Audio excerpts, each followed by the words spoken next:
Okay, ladies and gentlemen, obviously I am a somewhat disembodied voice at this point, and that may feel a little self-conscious, but I think we'll get used to it. Anyway, our topic for today is the 12 most significant elections in U.S. history. And what we're going to be doing as we go through the day today is looking at 12 elections. 11 of them are presidential elections. One of them is not, but we'll get to that later. And talk about why they are the most significant elections. We've had 45 presidents up to now. Some of them have been extremely important. Some of them have been not terribly important at all. But we're really going to be focusing on the elections rather than the people that became president, because in all of these cases, there is some change that has a direct effect on American history as it came after that point. And you'll notice that when you look at your papers, you can see a space for candidates, you can see a space for issues, you can see a space for significance. I am going to strongly suggest, ladies and gentlemen, that when you're talking about the issues and the significance, you expand what I have written on the PowerPoint in accordance with what I am saying to you. Because you need to have a set of notes that will make sense to you when you study it. So, with that in mind, let's go ahead and begin. Our first significant election is the election of 1800. 1800 is actually our fourth presidential election. The first two really are barely elections at all, because basically we almost could call them the ratification of 1788 and 1792, because George Washington was elected president. Everybody knew that Washington was going to be elected president. Lots of people only supported this Constitution as it was being written because of their belief that George Washington would be president. And so they're really not elections at all in the classical sense. There are no real issues. Washington's trying to get the country started. The election of 1796 was the first election that was contested. In other words, that there were two candidates, or actually more than two candidates, but there were at least two candidates that had some real chance of getting elected. And those candidates were John Adams, the Federalist, who had served as Washington's vice president, and Thomas Jefferson, the Democratic Republican, who had served as Washington's Secretary of State. In that election, John Adams won. And that set the stage for the election of 1800. So in a very real way, the election of 1800 is a rematch. Now, according to the rules of the time, and this would change in, I believe it was 1812, the person who came in first in the Electoral College became president. The person who came in second, became vice president. That created a very difficult situation, especially between 1796 and 1800, because there were many, many disagreements between the president and the vice president, and there was no sense of unity between these two men. In fact, they became very bitter enemies. They had been friends once before, and they would be friends again later in life. But at this point in their life, they're very bitter enemies. So what then does that mean in terms of the issues? Well, first, we've got the big issue is the nature of the U.S. government. What is this thing called the United States? John Adams, as a Federalist, argued that we were a single nation. In which power had to be focused, at least to a considerable extent, in the federal government, and that basically the states were subdivisions of the national government. Thomas Jefferson saw it very differently. Thomas Jefferson saw us as a collection of 13 nations, or 13 countries, that came together in a kind of alliance system. If you're looking for a modern parallel to that, I guess it would be rather like NATO in the world after the Second World War, where we entered into an alliance for military purposes with many of the nations of Northern Europe, but we certainly did not become unified with those nations. We continued to have separate governments and separate systems. And so that's what we talk about when we talk about the nature of the United States government at this point. And you're going to see that the nature of government is going to be an issue in a lot of these elections. Not all of them by any means, but in a lot of them. Now, there's also a personal issue. In this sense, both the supporters of both candidates, in these days, candidates did not make political speeches themselves. That was done by surrogates, whether it was people who went around to speak in their favor or by newspapers that supported them.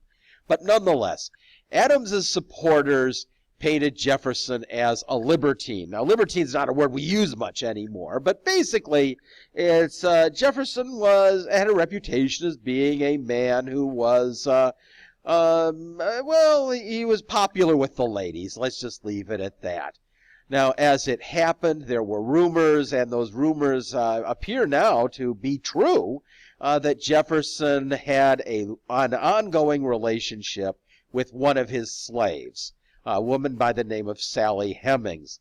Mrs. Jefferson had died some years earlier, and Jefferson had promised his wife that he would never remarry, but he did have this relationship with this slave. He apparently fathered a number of children by her, and while there was no proof for it at the time, there's been some DNA testing that has been done in the years since that makes it appear that it's probably true, although it's not quite certain. It's remotely possible that the father of these children was some close relative of Jefferson's, a brother, an uncle, maybe even a cousin, who would have shared some of the same DNA. But probably it's true that Jefferson indeed did have this relationship with his slave, and that was a rather scandalous situation at the time. I guess it would be a rather scandalous situation today. So Jefferson is painted as this guy with a very loose set of morals, a man who does not belong to an established branch of Christianity. Jefferson kind of had his own set of beliefs. And so Jefferson is painted as this immoral, irreligious character. Jefferson's supporters paint John Adams as a monarchist, as somebody who would like to undo the American Revolution. Now, it's patently absurd. There was no way that Adams wanted to undo the American Revolution. He simply, he was just too big a part of the revolution itself. But many people painted Adams's belief in central government power as a step toward monarchy, and saw in that some sort of deep, dark conspiracy to return us to the control of the British. And it was an issue that had a certain amount of people believing in it. So these were the two big issues. Now, what's the significance? The significance has nothing to do with the candidates or the issues. The significance, and this would be hugely significant through the rest of the history of the country, is that this is the first time that we have a transfer of power from one party to another.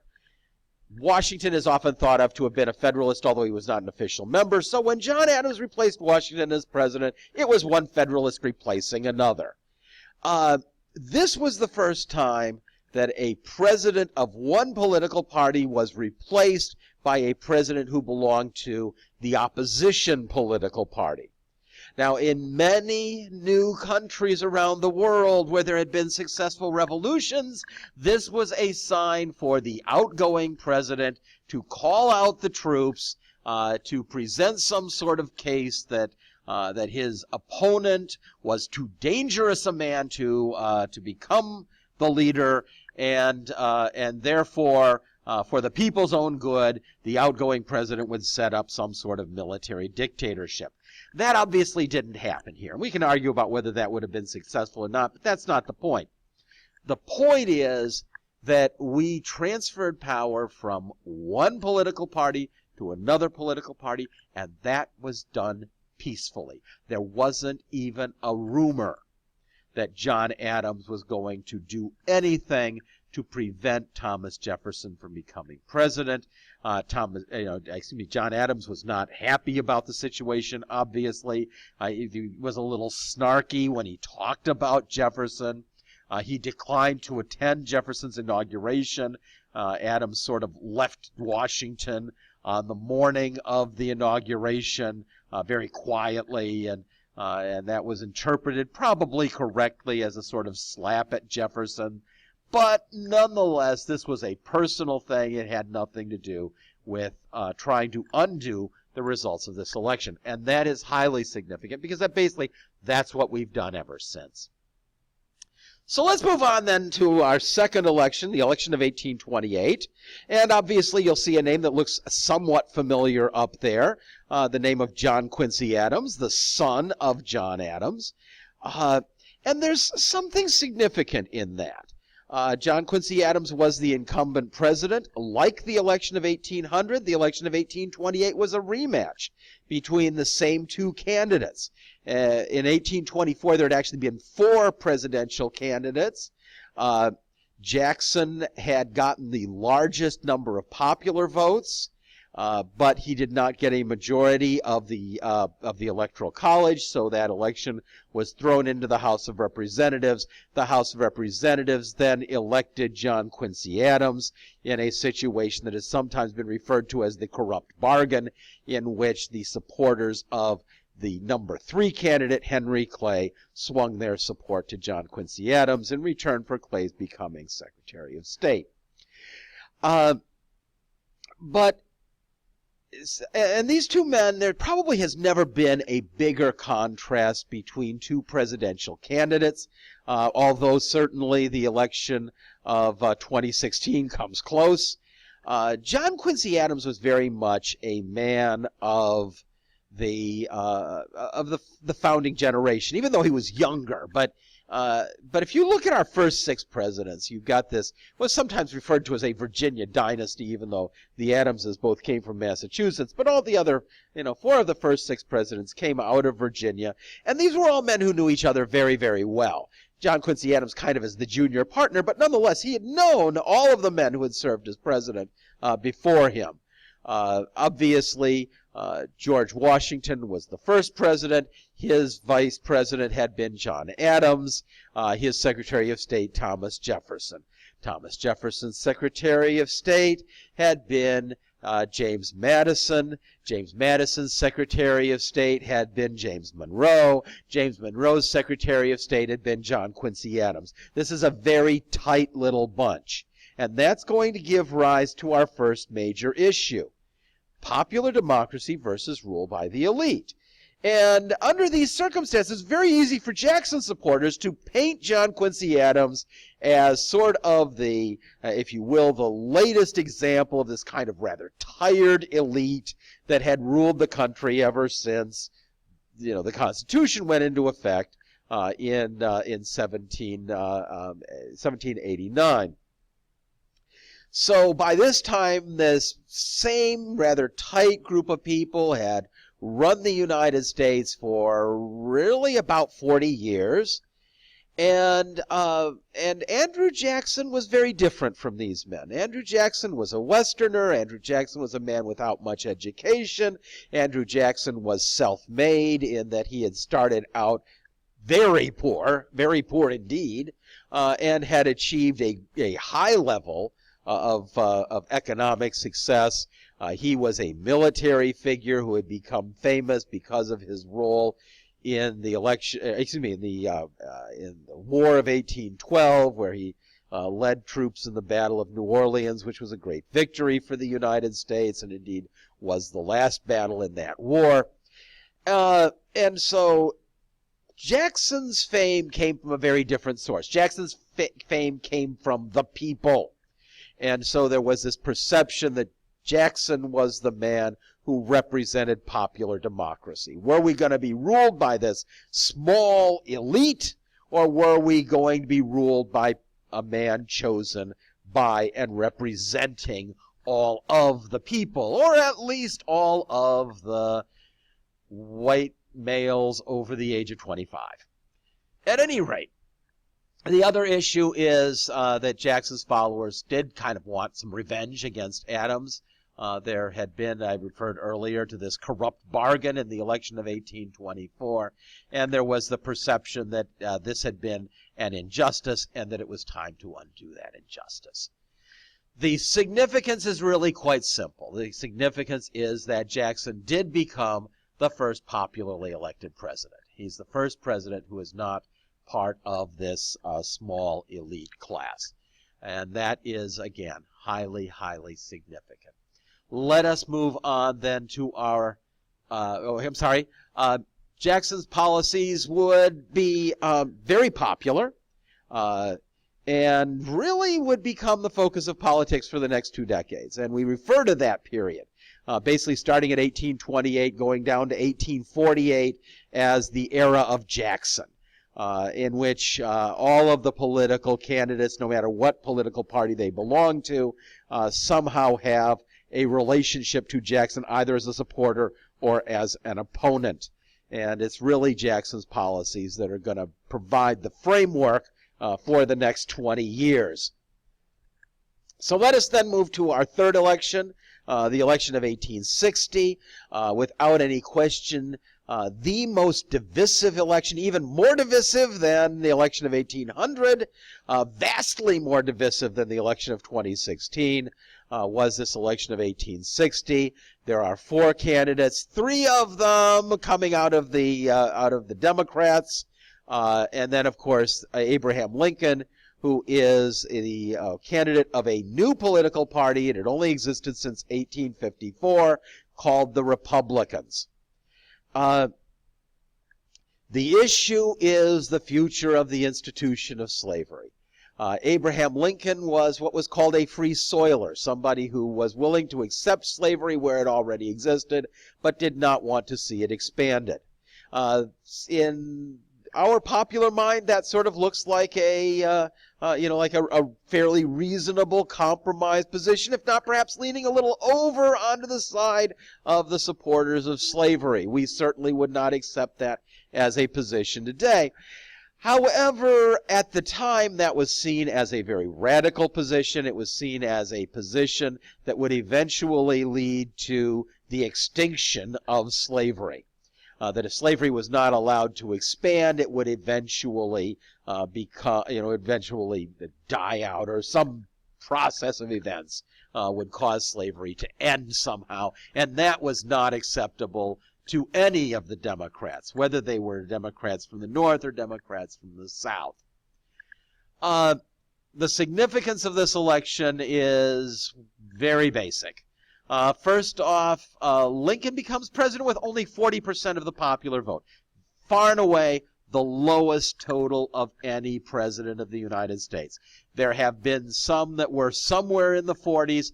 Lincoln gets 40% of the vote. Now that means that 6 out of 10 voters thought that somebody else should have been president of the United States, and that's highly significant. Lincoln did not walk into the presidency with a secure base of popular support.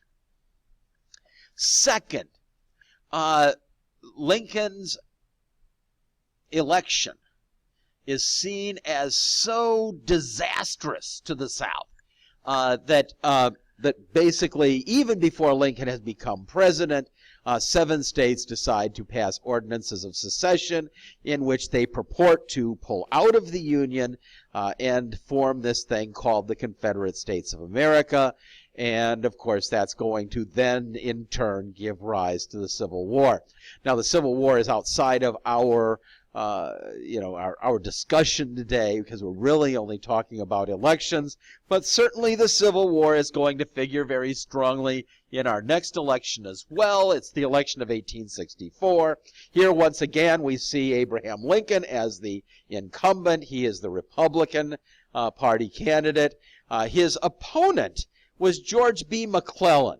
And McClellan was in an interesting situation. McClellan, of course, had been a general in the early years of the Civil War. He had become quite famous and indeed had a degree of popularity. However, Lincoln had found him very much wanting as a military leader. George McClellan was an excellent builder of armies, a very poor user of armies. And so when the job was to get the army built in 1861 and early 1862, George McClellan was probably a man without equal in terms of being able to do that job. But when the time came to actually use that army, McClellan simply was not able to bring himself to use the army that he had built. And so he had been dismissed by Lincoln in the process. Now, but at this point, the Democrats' big issue is peace. Will the Civil War continue? The Civil War at this point had been going on for 3 years. Most people were really quite tired of it certainly until 1863, the middle of 1863. Most of the battles had gone in favor of the South. And even as late as the summer of 1864, it appeared that it was at least possible that the South might win. And the South's best chance for eventual victory would be the election of a Democrat, because the Democrats were in favor of discontinuing the war, which would have, in effect, given nationhood to the Confederate States of America. Should that war continue? And how should that war continue? There was a perception that Abraham Lincoln was a well-meaning incompetent. Even many Republicans saw him as rather an unfortunate character. So even though Lincoln is the candidate of the Republican Party, there are a lot of people in the Republican Party who are not big supporters of Lincoln. Of course, Lincoln won that election, and that ensured that the Civil War would continue, and it would continue until there was a successful conclusion. And since in the years between those two elections, Lincoln had signed the Emancipation Proclamation and had become increasingly in favor of the abolition of slavery as the war went on, it meant that slavery would indeed eventually be abolished. And that, of course, is highly significant. We then jump ahead to the election of 1876. Now, by 1876, the Civil War had been over for 11 years. There had been, in the meantime, the disastrous presidency of Andrew Johnson, Lincoln's vice president in his second term, who became president when Lincoln was assassinated. Johnson had been replaced by Ulysses S. Grant, who of course became famous because of his victories in the Civil War, but a man who did not have a reputation as being a particularly competent president. However, under Grant, there had been federal troops in much of the South. That commitment had been slowly shrinking, but certainly Grant was very much in favor of keeping as northern control of the southern states, at least until those states could re-enter the Union in a situation where they would be largely loyal to this thing called the United States. So in 1876, we see, Grant has now served 8 years as president. He wanted to serve some more, but the Republican Party had basically had enough of Ulysses S. Grant and kind of quietly shuttled him aside in favor of another Civil War general, not nearly as famous, but a guy by the name of Rutherford B. Hayes. Hayes had been the governor of Ohio. Ohio has always been a swing state, then and now. To win the state of Ohio is one of the things that you almost must do to become president. No Republican has been elected president without carrying the state of Ohio, ever. and most Democrats that became president carried it as well. So as the governor of a very important state, Hayes was seen to be a strong candidate. His opponent was the governor of the state of New York, Samuel B. Tilden.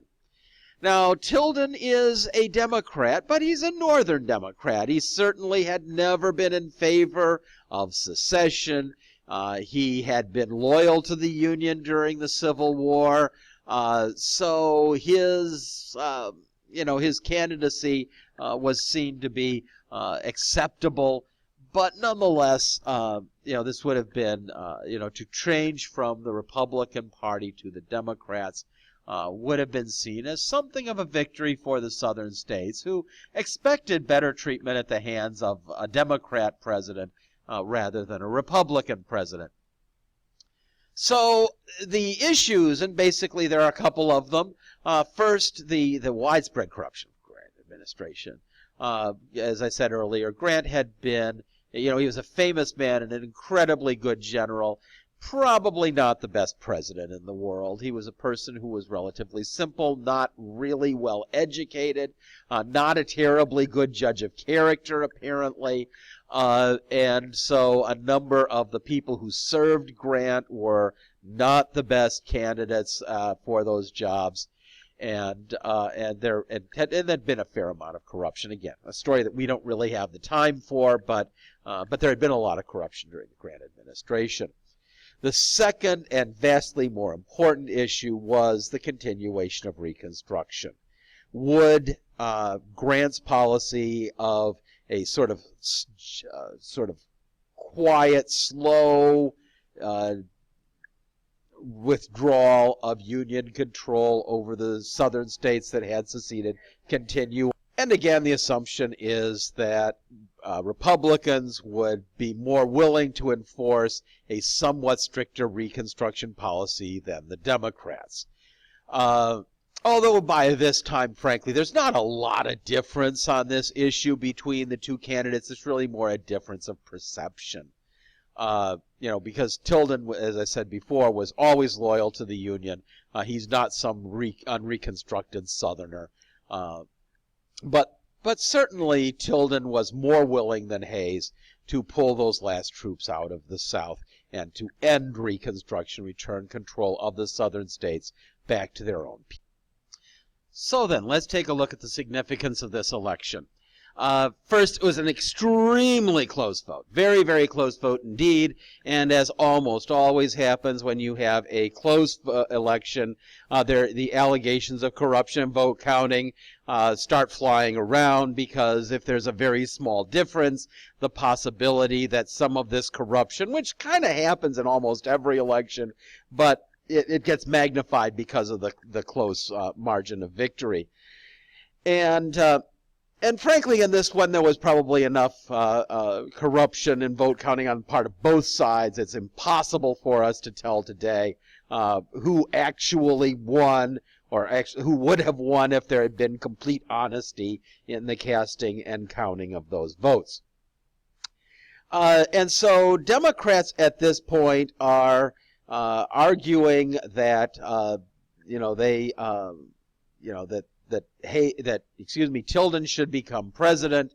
However, they are willing to bite down hard and accept Hayes's election in return for a promise on Hayes's part to do what they hoped Tilden would have done. In other words, withdraw all of the federal troops from the South, reestablish locally elected state governments, and of course then what happens almost immediately is we see the beginning of the development of the Jim Crow system in those states, related to, this massive degree of racial segregation, which again is a story that we don't have time for in this context, but a story which I hope you already know fairly well anyway.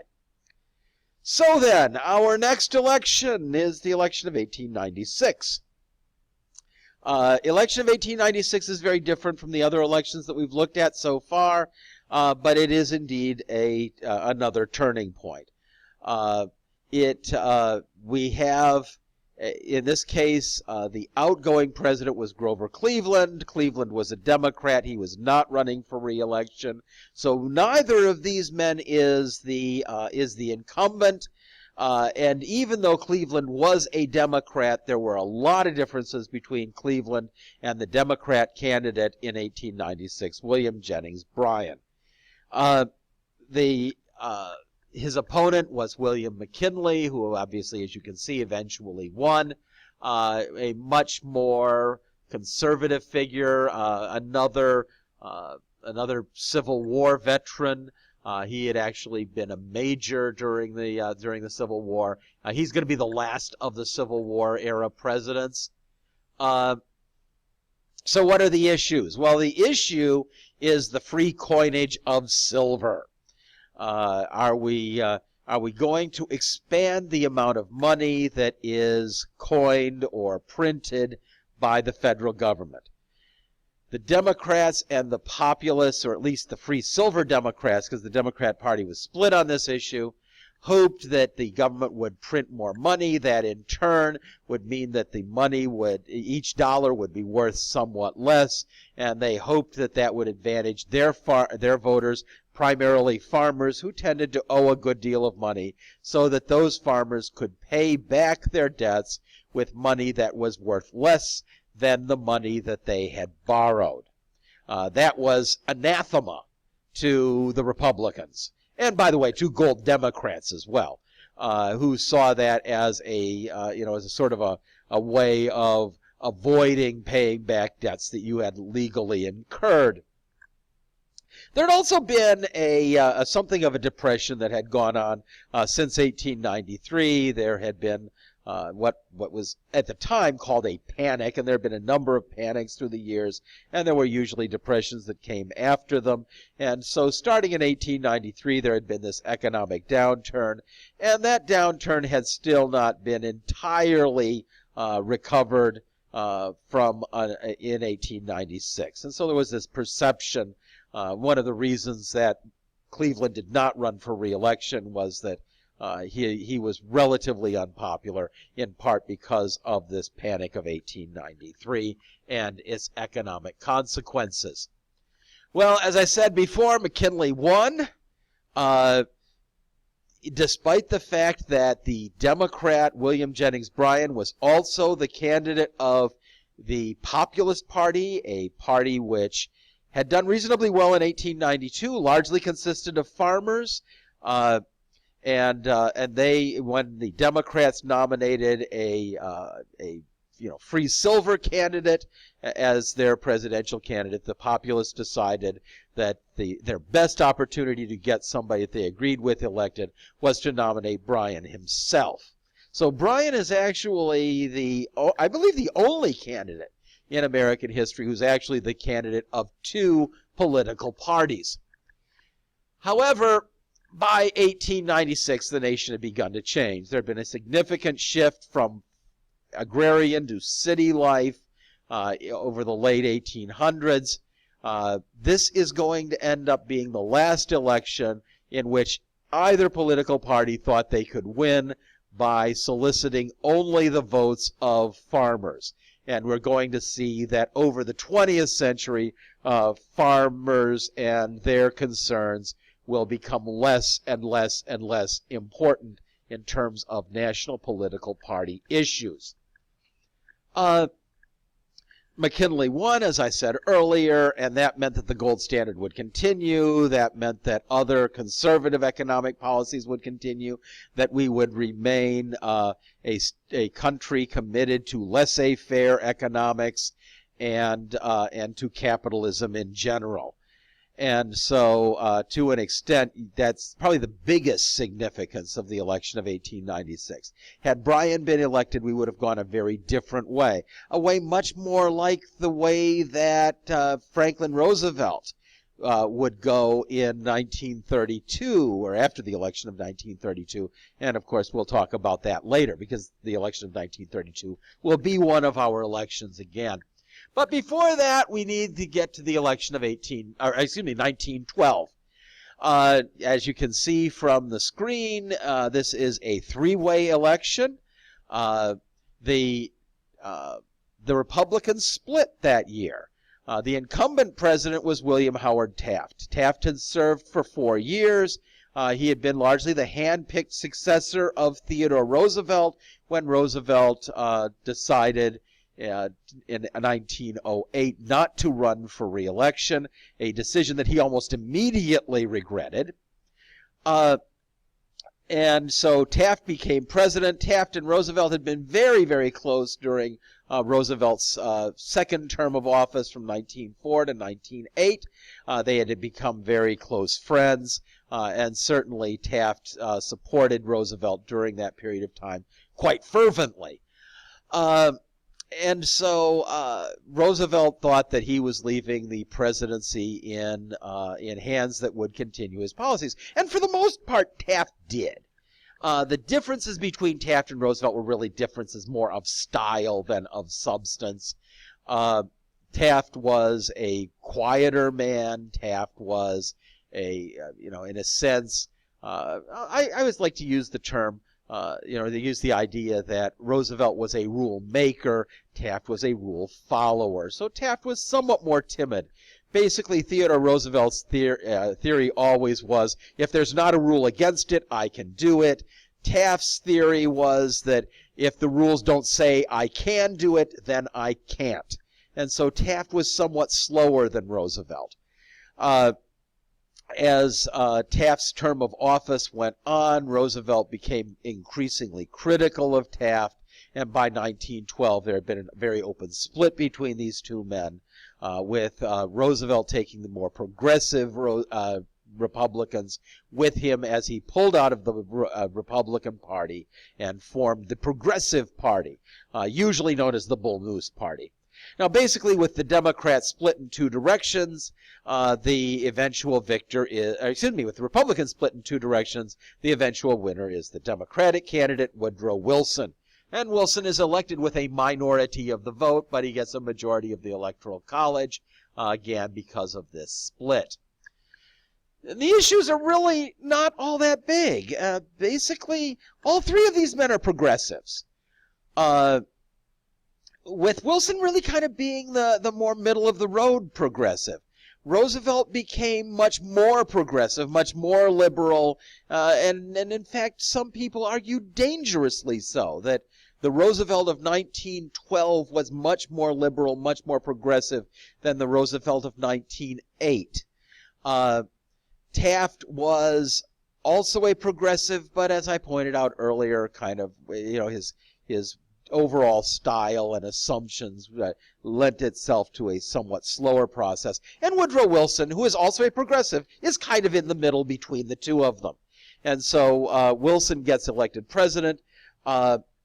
We do have some differences of constitutional interpretation and application. Again, Roosevelt thinking that, in effect, rules were made to be broken. Taft arguing that rules needed to be followed rigorously, Wilson being somewhere in the middle.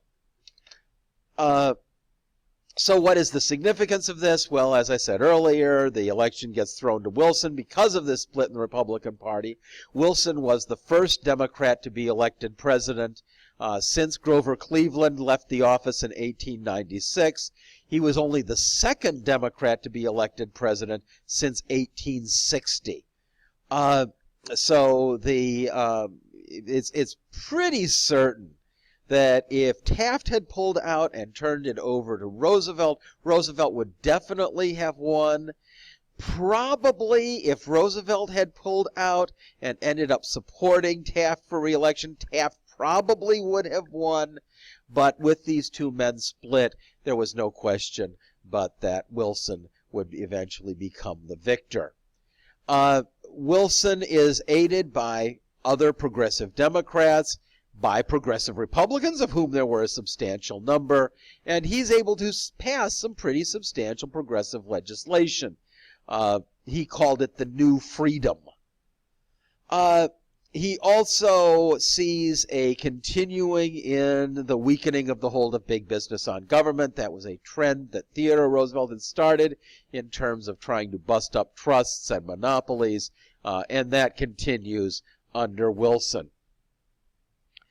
The downside of Woodrow Wilson is his that he was a Southerner. Even though he was the governor of New Jersey, he had been born in Virginia, raised in Georgia during the Civil War.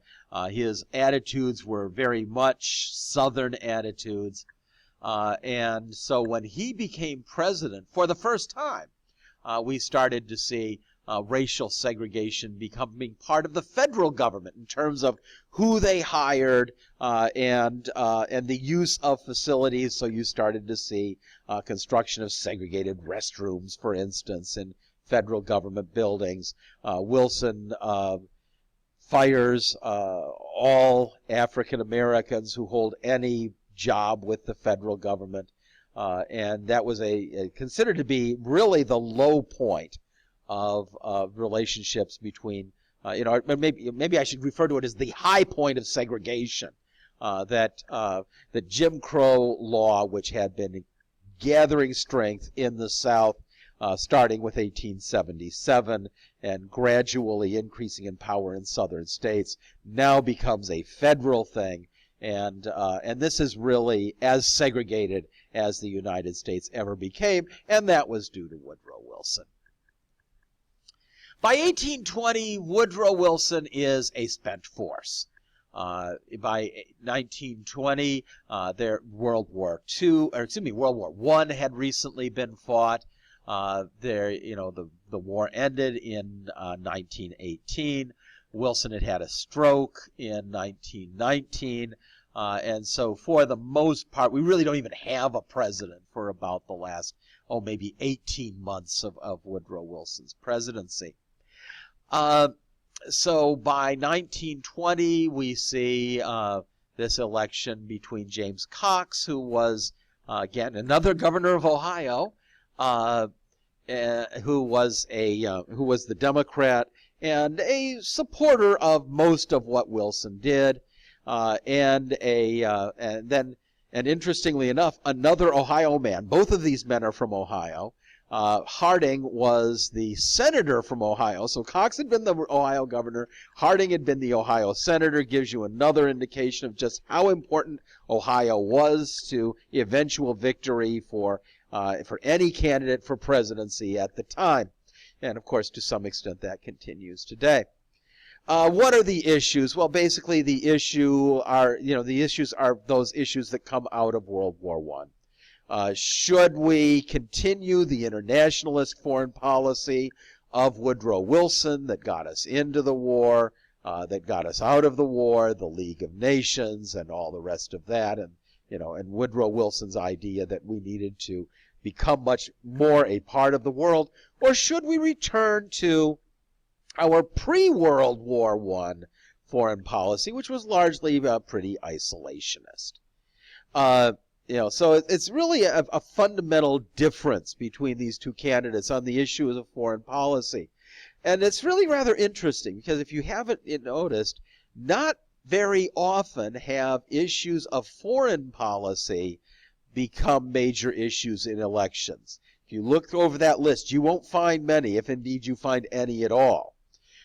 This is really one of the first elections where foreign policy is a key difference between the two presidential candidates. And of course, foreign policy then is seen in immigration policy.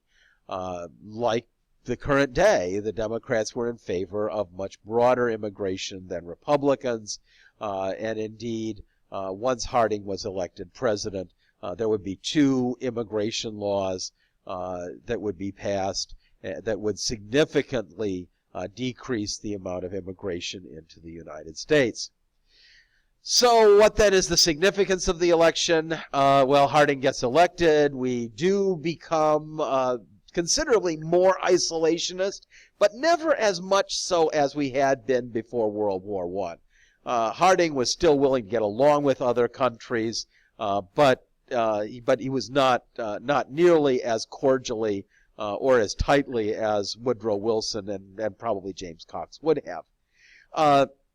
We do see a return to conservative economic policies.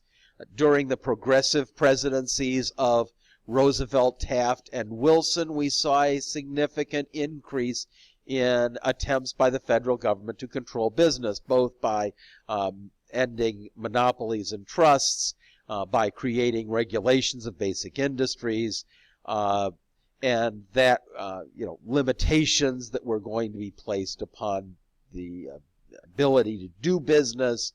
Harding is arguing against that, and that appears to be very much the mood of the nation through most of the 1920s. That business was a good thing, and that policies that were good for business were good for the entire nation, and of course, as we mentioned earlier, a tighter control of immigration. Now, through the 1920s, we see 3 Republican presidents. We see Harding elected in 1920. Harding died in 1923. He's replaced by his vice president, Calvin Coolidge. Calvin Coolidge would finish out Harding's term, get elected to one of his own in 1924, would serve through that term, declined to run for re-election in 1928, although he certainly could have, and then his place is taken by his Secretary of Commerce, Herbert Hoover, who was elected in 1928. However, then comes the Wall Street crash of 1929 and the subsequent depression, which sets up the election of 1932. Herbert Hoover is the incumbent president. He's the Republican. Franklin Roosevelt, the Democrat. Franklin Roosevelt is the Democrat challenger. Franklin Roosevelt is very much in the mold of the progressives of the early part of the century. He was a distant relative, a fifth cousin of Theodore Roosevelt's. Even though the two men were from different political parties, Roosevelt had actually served in the Wilson administration as the Assistant Secretary of the Navy. So he's very much in the mold of those earlier progressives. And frankly, most of what Roosevelt is going to say are the cures. A return to progressivism as a cure for the Great Depression. What should be our policy? Herbert Hoover's policy had largely been a hands-off foreign policy, although not totally. And certainly later in Hoover's presidency, he did take some steps to increase federal, well, I don't want to say control, but at least federal participation in the economy as a way to try to end the Depression. But it was largely seen as too little, too late. Franklin Roosevelt is arguing that needs to be stepped up. And he uses a variety of answers that are based upon the ideas of the progressives from the first 2 decades of the 20th century. And that's how he's going to deal with and hopefully end the Great Depression. Of course, Roosevelt is elected. He's elected overwhelmingly. Herbert Hoover was incredibly unpopular by 1932. And Roosevelt starts almost immediately to implement every idea that the progressives had wanted in the from 1900 to 1920, and frankly, a few that they had really only hoped for and thought about. And so we start to see this, first, a very rapid increase in the power of the federal government in 1933, 1934, 35, 36. There's a kind of slowdown, but never a stoppage of that increase of federal power in 37, 38, as the effects of the Depression began to decline. But then World War II comes along, and we start increasing federal power again, because that always happens in time of war. And then, of course, that continues on into Truman's presidency. After Roosevelt died in 1945, Harry Truman became president, and he served until 1953. He's replaced by a kind of middle-of-the-road Republican, Dwight D. Eisenhower. Eisenhower is not as anxious to increase federal power, but he doesn't do much to decrease it either. And so basically what we see is an increase in the power of the federal government, faster under Democrats than under Republicans, but it never really stops until we get to 1980. However, it's going to be a big issue in a very important election that happened in the middle, the election of 1964. The election of 1964 is really the first election since 1932 when you saw a Republican presidential candidate actually arguing that government needed to be made smaller. And so we turn once again, what is the proper size? What is the proper scope of the federal government? And in a way, that's an issue that we really haven't seen a whole lot of since the very early years of the country. That really had been kind of seemingly solved by the Civil War.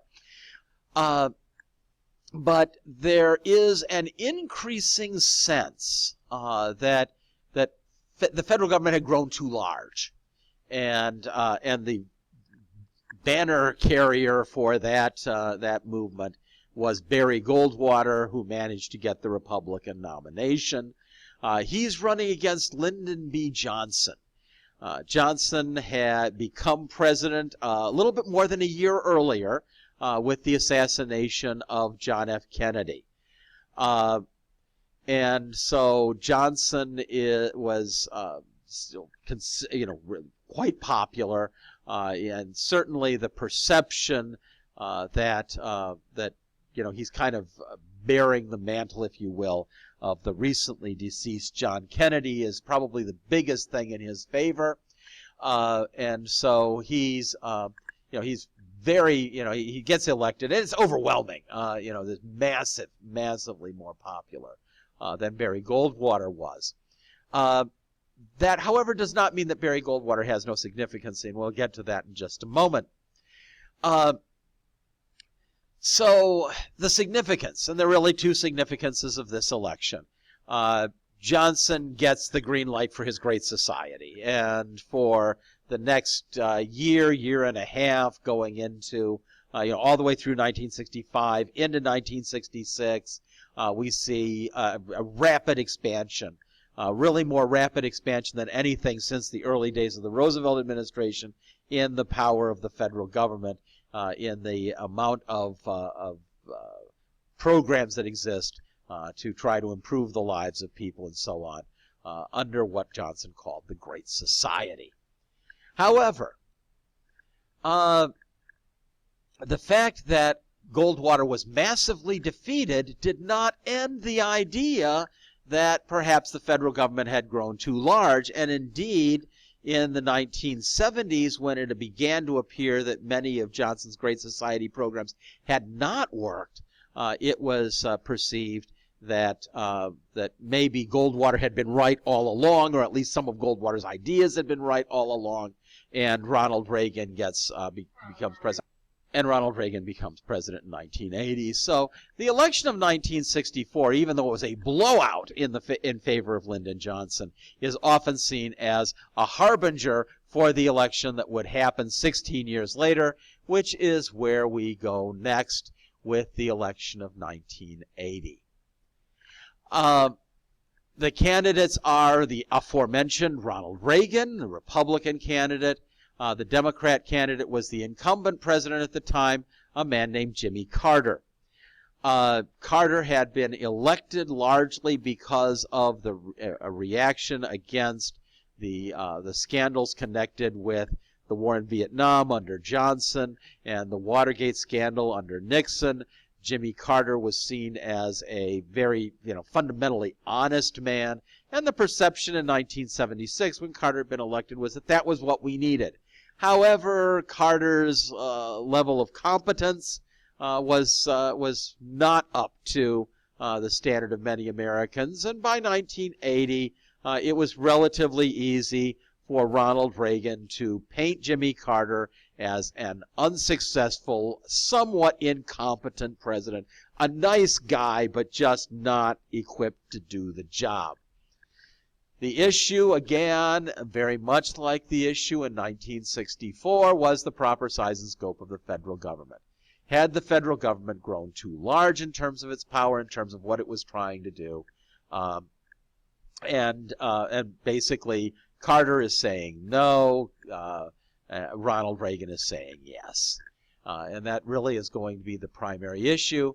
There are other issues that are of massive importance as well. The economy was in extremely bad shape in 1980, maybe the worst shape it had ever been in since the Great Depression. And I'm sorry to the those who argue differently. I believe that the economy was much worse in 1980 than it was in the sort of the economic disaster that we had in 2008, 2009. But nonetheless, there was huge inflation, prices going up in a massive way, right around 10 to 12% per year increase in prices of almost all goods. There was relatively high unemployment, right around 10% unemployment, which is thought to be unconscionably high. Interest rates were very high. At least because of the inflation rates. So that meant that it was hard to borrow money. It was hard for people who wanted to buy homes, for instance, to get mortgages for those homes.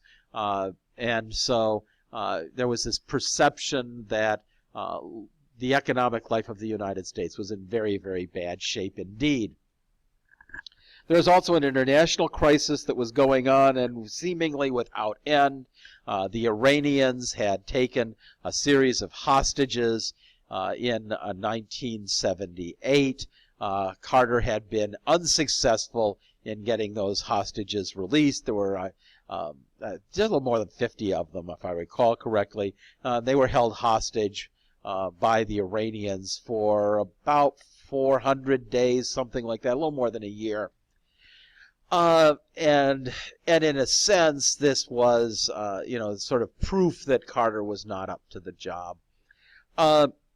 So the significance, and it's quite a large significance. This is really the first victory for a small government candidate since 1932.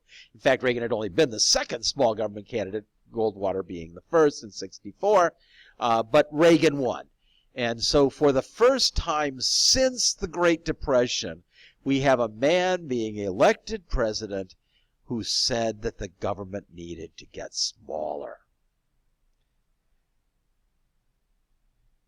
Reagan's preferred tool for making the government smaller was to lower taxes. Now, in Reagan's world, lowering taxes would mean that you'd lower federal expenditures. That last part didn't happen, but lowering the taxes did spark an economic rebound. Basically, what began to happen was that lowering taxes put more money in the hands of people, the people who had actually earned that money. They were able to spend that money.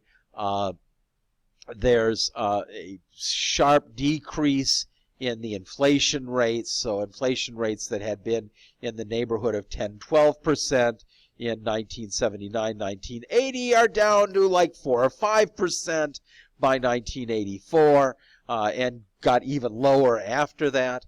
And so there was a general perception that the economy got much better during the administrations of Ronald Reagan.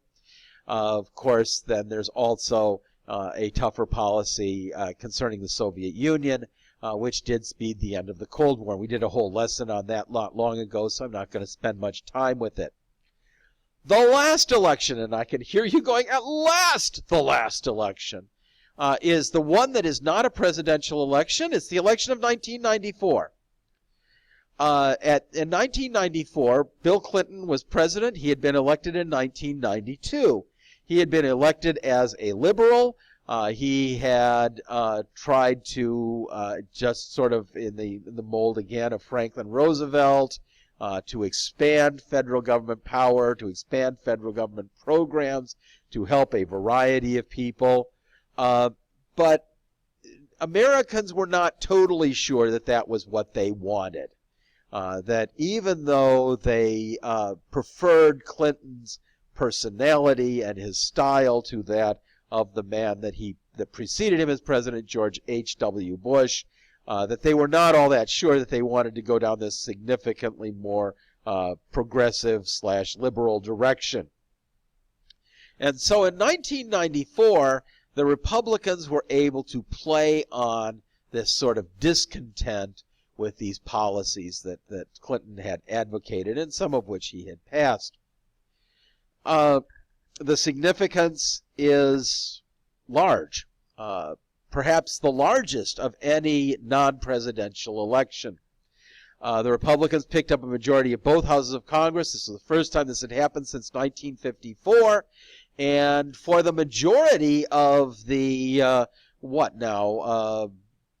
20 plus years since, Republicans have been in control of at least one of the two houses of Congress for all but 2 years since that time. And there have been a number of times when Republicans did indeed hold majorities in both houses of Congress, which is, of course, which happened again most recently in the election of 2016. That causes Clinton to sort of re-examine his liberalism, and Clinton was a very good politician in that sense, and he came to the conclusion that perhaps a turn in a somewhat more conservative direction would be possible, desirable. And so we begin to see for the first time in years that the federal government budget was balanced. There had been something of a small increase in taxes, something of a decrease in federal government spending, largely because the economy had gotten better. The federal government didn't need to spend as much money. And so Clinton adopts a somewhat more conservative stance for the rest of his presidency. So that basically brings us to the end of these 12 significant elections. I hope this has been helpful to you. If you have questions, I will, I'll attempt to answer them if you email me. Or perhaps you could approach Mr. Auth if you have questions that you'd like to get a more specific answer to, and I'm sure he will be willing to help you with that. So that's the end of our process for today, and I hope you have found this helpful. And of course, I hope that you are continuing to prepare in your own time for the AP exam. Next class, there will be a quiz on this material, so please do take your paper home with you. Please study it so that next class you can get that quiz and complete it successfully. And I thank you.